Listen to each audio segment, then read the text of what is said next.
Assalamualaikum and hi everyone. My name is Nur Shafina binti Nur Aziz, metric number 254356.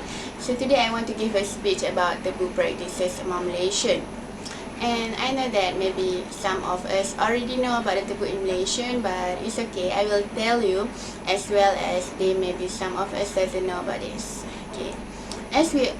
As we all know that we live in the country with people who comes with various cultures, race and religion, and these multiracial races make us unique and beautiful in our own way. We also know that Malaysia is the country that can define the term unity without uniformity and diversity without fragmentation. In accordance with multiracial community that we live in, there are various different belief or understanding in doing a certain thing, and each has its own meaning. So what I can say that some may seem interesting and some may seem obfuscated to others. So today I will be sharing with you about taboo practices in three aspects, namely lifestyle, property and death.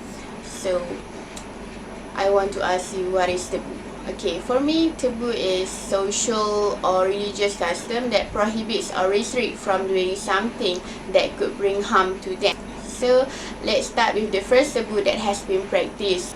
Okay, firstly, one of the common taboo that has been practiced by the multiracial netizen is regarding their daily lifestyle. Let's start with the first taboo that our fellow Malaysian friend tried on. First is unmarried women cannot sing at the kitchen because they will get an old husband, and this is the most popular taboo mentioned by young people in the Malay community. For the Malay community, young women need to be protected, need to be educated in order to have the courtesy and decency in manners. In fact, this taboo was meant to be so that people do not miss out during cooking, as there is the possibility of the food to be overcooked. Second is during Maghrib, which is around 7 to 8 p.m. like that, Muslim kids are not allowed to play outside, otherwise they will be kidnapped or been hid by a ghost. The third is the kids need to go back home early, need to clean themselves and pray on time. But this taboo can be said that the whole Malay community is concerned, because logically in Islam it also said that the ghost will roam around that time. For the Chinese community, the lifestyle taboo that can be seen where they must to keep away from whistling during at night. This is because some of their community believe spirits and ghosts will come out during at night and perform daily activities.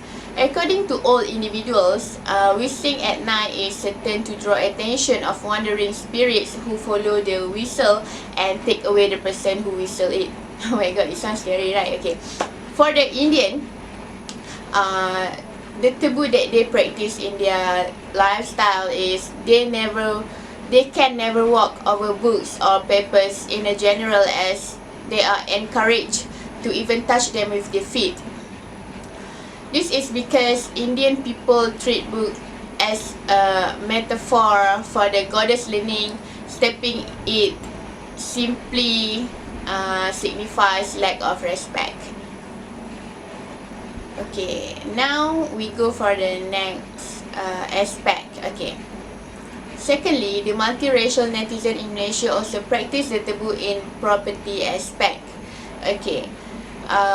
Almost everyone has a goal in their life to be successful, and most of us wish to own our own property with our own hard-earned money. Properties are something like we need to invest a lot in. So to ensure everything goes as smooth as selling, we tend to get an advice from our elders. In this aspect also, there are several beliefs or superstitions that occur, and some of us tend to cite this belief and the taboo for the sake of not drawing any bad luck. Okay, for the Malay community, before buying a property, a design and position of their house is associated with the Qibla in mind. Okay, as we know that, Muslim also know that Qibla is essentially a direction of Kaabah in Mecca, and became the benchmark for Muslims to face when they pray. Okay, next, In the Malay society, they currently fine with any numbers to be their house number, but seems like their favorite number is number 4, or in the Malay word is 4. This is because the words rhyme is dapat, which the meaning is gain. So some of people thought that the number 4 indicates people relaxing and sitting with their crossed leg. That could bring the meaning people do not have to work very hard to be success. Okay, for the Chinese community, they are very punctilious about the taboo, especially when it comes to a property. Some of them will normally avoid buying a property that faces a T-junction, as it said that the evil enters the world from that direction, and it also can give an effect to our health and wealth of people who staying in the house. Okay. In addition, before buying a house or a property, they will always ensure that they not associate with the number 4. For example, like getting the phone number, license plate, and address. This is because for them, the sounds is like a that, because they pronounce it like "se" in the Chinese, "se," right? Okay. As for they prefer water views or body located at the right direction of their house, as this matter will determine whether it could bring very positive or negative energy.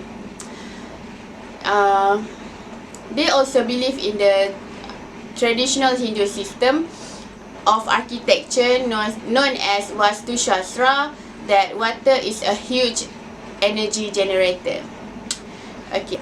Lastly, the taboo that has been practiced by the multiracial netizen is through the death aspect. Okay. Death is very sensitive and emotional matter to all of us. Okay. Various race and religion have their own perception toward death, and one lasting similarities is pain it to bring us both mentally and physically. Even if the ritual or ceremony may differ, the goal and objective is the same. So there are several practices in this matter that often considered as a taboo or superstitious. Okay. For the Malay community, the taboo that they followed if there is a death is the family members and the relative will hold a feast for 7 days, 40 days, and 100 days. This is because they believe with the feast held can allow many people attend and pray for the deceased. Okay. As for the Indian, after the death of person, the taboo that they followed is all the family and relatives will gather and have a meal of deceased favorite food. And while serving the food, they must to take a small amount of food, and it must be offered before his or her photo. And for the Chinese, the taboo that they practice when there is a death is after the funeral. When they leave the deceased house, the visitors are usually given a piece of red thread or candy tied with a red thread as a token of thanks. We know that Chinese, the red is the symbol of color that could bring good luck and can prevent demon trying to make a mess. In addition, a donation of money with the white envelope is usually given to the deceased family by those who visit, and the amount should be in the form of odd numbers. In addition, the Chinese attire should be in a white, black, and grey color, and other colors are not recommended. If you are wearing red attire, it is said to mock deceased and the family. And flowering clothes are also forbidden to wear. So that's all that I can tell you about some taboos that we may not know about in other cultures. And actually there are many more that are prohibited, so it's okay. Okay, so for the conclusion, so what I can conclude is I believe learning about all these taboos and superstition can definitely strengthen our interracial bonding with one another. Actually, too much taboo and customs that do not make sense that can be found in the traditions of our society. But behind the trickery in the forbidden taboo, there are many lessons we can learn from it. But our ancestor education methods differ. They do not like to tell accurately about the consequences. So in conclusion, it is safe to say that taboo practices in our society emphasize on one main thing, that is to try to reduce and avoid as much harm as we can. Thank you.